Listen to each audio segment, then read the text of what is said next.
అదిగా కూడా ఆయన రిటైర్డ్ కావడం జరిగినది. కానీ ఈ ప్రాంతానికి మేము గత 5 సంవత్సరాల నుంచి రావాలని దేవుడు మమ్మల్ని ప్రేరేపిస్తూ వచ్చినాడు.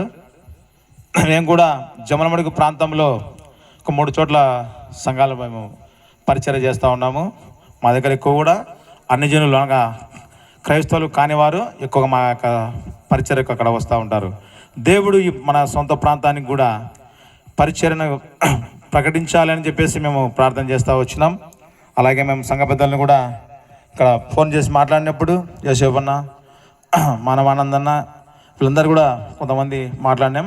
వాళ్ళు కూడా సంతోషంగా మమ్మల్ని ఆహ్వానించినందుకు సంఘం తరపున ప్రత్యేకమైన వందనాలు, మా తరపున మా మినిస్ట్రీస్ తరపున ప్రత్యేకమైన వందనాలు తెలియజేస్తూ ఉన్నాం. ఈరోజు మనం వాక్య ధ్యానం చూసినట్లయితే లూకా రాసిన సువార్త 19వ అధ్యాయము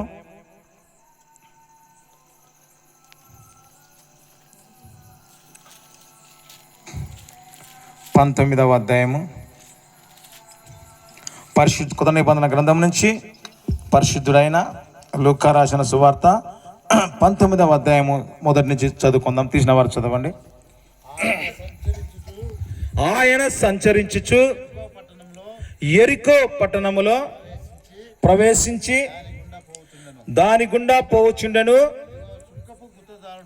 ఇదిగో సుంకపు గుత్తదారుడును ధనవంతుడునైన జక్కయ్యను పేరు గలవాడు యేసు ఎవరో అని చూడగోరెను గాని పొట్టివాడైనందున జనులు గుంపు కూడి ఇండుట వలన చూడలేకపోయెను. అప్పుడు యేసు ఆ త్రోవను రానయ్యుండెను గనుక అతడు ముందుగా పరిగెత్తి ఆయనను చూచుటకు మేడ చెట్టు ఎక్కెను. యేసు ఆ చోటికి వచ్చినప్పుడు కనులెత్తి చూచి, జక్కయ్య త్వరగా దిగుము, నేను నీ ఇంట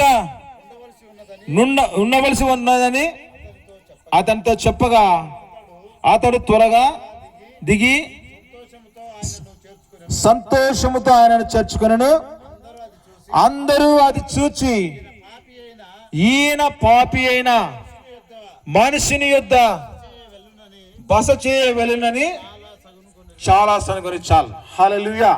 ప్రియ సంగమా, ప్రియ దైవజనమా, ఆయన సంచరించుచు యెరికో పట్టణంలో ప్రవేశించినప్పుడు దాని గుండా పోనప్పుడు ఇదిగో సుంకపు గుత్తదారుడును అను జక్కయ్యను మారు పేరు గల వ్యక్తి ఉన్నాడు.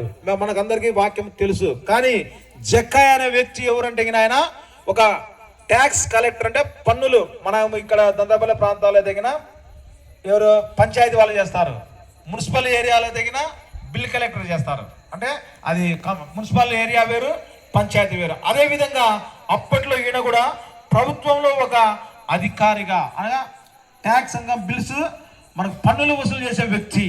అయితే ఆయనకి ఏమైందంట, ఒక ఆశ కలిగింది. ఎందుకు ఆశ కలిగింది? యేసు ఎవరో చూడాలి. ప్రియా దేవుని బిడ్డలారా, ఆయన చూడండి మామూలు వ్యక్తి కాదు. జక్కయ్య కింద మనం చూసినాం, అతను పాపి. హల్లెలూయా.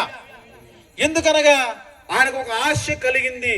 యేసు ప్రభు ఎలా ఉంటాడో మనం కూడా అనుకుంటాము కదా. చాలా మంది సినిమా యాక్టర్లు వస్తే వీళ్ళు వస్తే ఏం చేస్తాం, పరిగెత్తుకుంటా మనం పోతాం. అంటే పెద్ద పెద్ద లీడర్స్ వస్తే మనం పోతాం. కానీ ఇక్కడ ఈయనకు దేవుని చూడాలి, యేసయ్యనైనా ఈరోజు చూడాలని చెప్పి ఆయన ఆశ కలిగినప్పుడు ఆయన ఎలా ఉన్నాడంట, పొట్టివాడైనందున. హల్లెలూయా. పొట్టివాడైనందున జనులు గుంపులు కూడా ఉండడం వలన ఆయనను చూడడానికి కష్టమైపోయింది. కాబట్టి ఆయన ఎక్కడ ఎక్కినాడు? మేడి చెట్టు ఎక్కినాడు. ఎందుకనగా ఎట్లయినా సరే నేను ఈరోజు యేసు ప్రభుల వారిని నేను చూడాలి అనే ఒక ఆశ.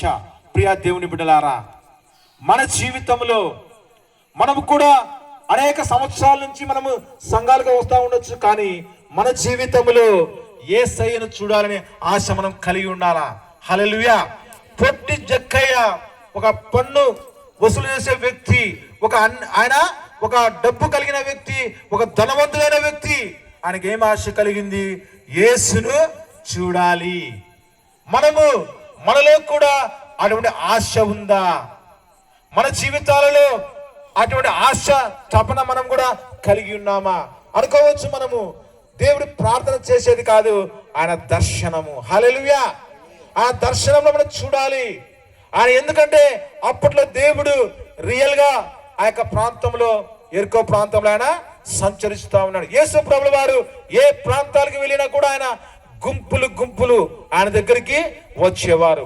కారణం ఏంటంటే యేసయ్య దగ్గరికి పోతే మన జీవితము బాగుపడుతుంది, మన బ్రతుకు బాగుపడుతుంది, మన హృదయాలు మారిపోతాయి, మనకు స్వస్థత కలుగుతాదని యేసు ప్రభుల వారు ఏ ప్రాంతంలో వచ్చినా కూడా అనేక జనులు గుంపులు పోయి పడేవాళ్ళు ఆయన దగ్గర. హల్లెలూయా! అయితే ఇక్కడ చూస్తే ఒక ధనవంతుడు, మామూలుగా లోకంలో మీరు గమనిస్తే డబ్బున్న వాళ్ళు ఎలా ఉంటారు?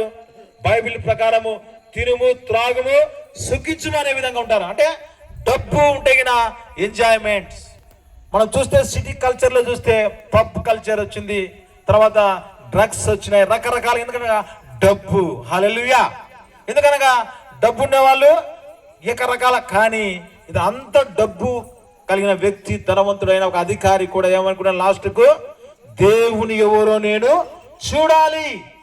ప్రియా దేవుని బిడ్డలారా, అప్పుడు చూడండి యేసు ప్రభుల వారు ఆ చోటు గమనించి, జక్కయ్య త్వరగా దిగిరమ్ము. హల్లెలూయా!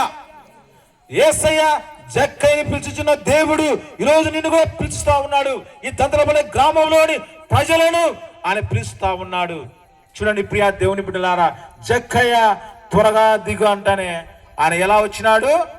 సంతోషముతో పరిగెత్తుకుంటా వచ్చినాడు. ప్రియా దేవుని బిడ్డలారా, దేవుడు నిన్ను నన్ను పిలుస్తా ఉన్నాడు. మనం ఎందుకు ఆయన దగ్గరికి రాలేని పరిస్థితిలో ఉన్నాం అని దేవుడు మాట్లాడుతూ ఉన్నాడు. చాలా మంది ప్రార్థనకు రావచ్చు, కానీ వాళ్ళ జీవితంలో ఏమైపోయింది? మారు మనసు లేదు. హల్లెలూయా! చూడండి ఇక్కడ చెప్తాను, సంతోషముతో ఆయన దిగి వచ్చినప్పుడు యేసు ప్రభు అంటున్నాడు, ఈయన కూడా అబ్రహాము కుమారుడే. ఈయన ఇంటికి ఏమైపోయిందంట? రక్షణ వచ్చింది. ప్రియా దేవుని బిడ్డలారా, మన జీవితంలో రక్షణ అనేది కూడా చాలా అనుభవం, చాలా అవసరము. ఎందుకంటే ఈ యొక్క పాపి, అందరూ అనుకుంటున్నారు ఇక్కడ ఏమంటున్నారు, ఇతను పాపి, ఆయన ఇంటికి ఆయన వెళ్ళబోతున్నాడు అనుకుంటాం కదా మనం కూడా. కానీ దేవుడు ఆయన ఎందుకు వచ్చినట్టు చూడండి. మన మత్తయి రాసిన సువార్త 9:13 వచ్చిన ఒక మాట ఉంది. పరిశుద్ధుడైన మత్తయి రాసిన సువార్త 9వ అధ్యాయము 13వ వచనం చదవండి. అయితే నేను పాపులను పిలువ వచ్చి తిని గాని నీతిమంతులను నేను పిలువ రాలేదు, గనుక కనికరమునే కోరుచున్నాను గాని బలిని కోరను చాలు. ప్రియా దేవుని బిడ్డలారా, దేవుడి లోకానికి ఎందుకు వచ్చాడంట? పాపులను రక్షించుటకు. అందుకని పాపుల రక్షకుడు. చాలా మంది అనుకుంటా ఉంటారు, అయ్యా నేను పాపిని, నా బ్రతికి ఇలా ఉంది. కొంతమంది మా ఏరియాలో జమలమడుగు ప్రాంతంలో వాళ్ళు మేము దేవుని దగ్గర చర్చికి రారు కొంతమంది, అంటే మాకు ఈ అలవాట్లు ఉన్నాయని. కానీ దేవుడు పిలుస్తా ఉన్నాడు, నీకు ఎన్ని అలవాట్లు రావచ్చు, నువ్వెంత ఘోర పాపివైనా సరే, జక్కయ్యని పిలిచిన దేవుడు ఈరోజు నిన్ను పిలుస్తా ఉన్నాడు. ప్రియా దేవుని బిడ్డలారా, ప్రియా దైవజనమా, ప్రియా సంగమా, మన జీవితంలో ఈరోజు జక్కయ్యకు ఏమైపోయింది? సంతోషం వచ్చింది. సంతోషమే సమాధానమే, సంతోషమే సమాధానమే, సంతోషమే సమాధానమే, చెప్పనాశక్యమైన సంతోషం. ఈ సంతోషము నీకు కావలెనా? ఈ సంతోషము నీకు కావలెనా? ఈ సంతోషము నీకు కావలెనా? నేడే యేసు నొద్దకు రమ్ము. ప్రియ దేవుని బిడ్డలారా, నీకు సంతోషము కావాలంటే ఎవరి దగ్గరికి రావాలా? యేసు దగ్గరికి రావాలా. ఎప్పుడైతే జక్కయ్యని పిలిచినాడో దేవుడు, అతని జీవితం ఏమైపోయి మారిపోయింది. కింద ఏమంటాడు చూడండి, నేను అక్రమంగా తీసుకున్న డబ్బులు ఏం చేశాడంట? 4 అంతలు కట్టిస్తా అన్నాడు. హల్లెలూయా! అంటే అతని జీవితంలో ఏమైపోయింది? మార్పు వచ్చింది. అతని హృదయము మార్పు కలిగింది. ఎప్పుడైతే దేవుడు పిలిచినాడో అతడు అన్యాయంగా తీసుకున్న డబ్బు తిరిగి 4 గంటలు ఎవరైనా ఇచ్చే వాళ్ళు ఉన్నారా చెప్పండి? మన డబ్బులు తీసుకుంటేనే తిరిగి చెల్లించే వాళ్ళు ఈ లోకంలో లేరు. హల్లెలూయా. మీరు గమనించుంటారు, ఎంతో మంది డబ్బులు తీసుకోవచ్చు కానీ తిరిగి చెల్లించే వాళ్ళు ఎవరు లేరు. మాకు కూడా చాలా మంది డబ్బులు ఇవ్వాలా ఎగరగొట్టారు. హల్లెలూయా. ఎందుకు చెప్తానా ఉంటే లోకం ఆ విధంగా ఉంది, కానీ జక్కయ్య జీవితం ఇక్కడ మారిపోయింది. ఆయన జీవితం మారిపోయింది. ఏమంటా ఉన్నాడు? 4 గంటలు నేను తిరిగి చెల్లిస్తాను ప్రభు అంటే అతనికి ఏమొచ్చింది? రక్షణ వచ్చింది. అందుకంటాడు దేవుడు నీ ఇంటికి రక్షణ వచ్చిందని చెప్తాను. హల్లెలూయా. ఈరోజు ఈ గ్రామంలో ఉన్న ప్రతి ఇంటికి యేసు నామములో రక్షణ వచ్చును గాక. ప్రతి కుటుంబంలో ఉన్న ప్రతి బంధకాలు కూలిపోవును గాక. ఎందుకనగా దేవుని దగ్గరికి నువ్వు ఏ బలహీనత రాలేని స్థితిలో ఉన్నావో, జక్కయ్య ఒక పాపి. హల్లెలూయా. బైబిల్ ఏం చెప్తా ఉంది? పాపులను పిలువ వచ్చింది అని చెప్తా ఉంది. కానీ జక్కయ్య మార్పు చెందిన దేవుడు.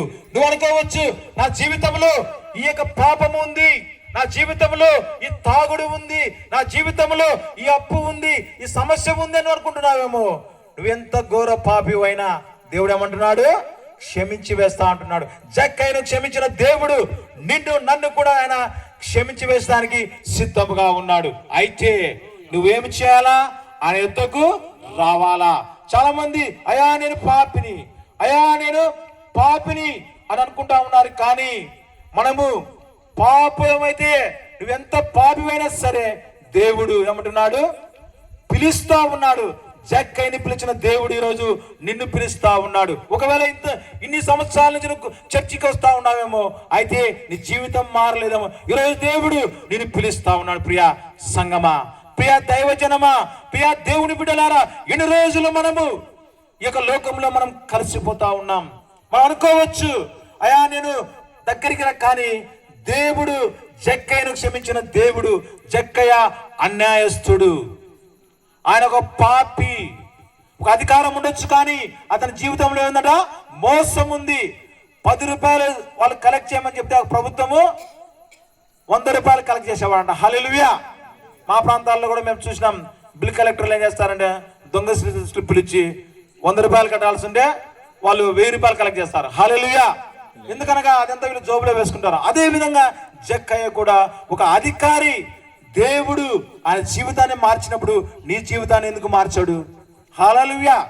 అయితే మన జీవితంలో మనం ఏం చేయాలని నేను పిలిచినప్పుడు, నన్ను కూడా దేవుడు గత 10 సంవత్సరాలు ఆయన పిలిచినప్పుడు, నేను కూడా అనేక శ్రమలలో, అనేక ఇరుకు ఇబ్బందులలో, భయంకరమైన పరిస్థితులు ఉన్నప్పుడు ఆయన నా పరిచర్యకు నువ్వు రా అంటే ఆయనకు లోబడి అదే ప్రాంతంలో అన్యజనుల మధ్య మేము పరిచర్య చేస్తా ఉన్నాం. హల్లెలూయా. కాబట్టి నీకు సమస్యలు అనేది ఏం కావు, బంధకాలు అనేది ఏమి కాదు.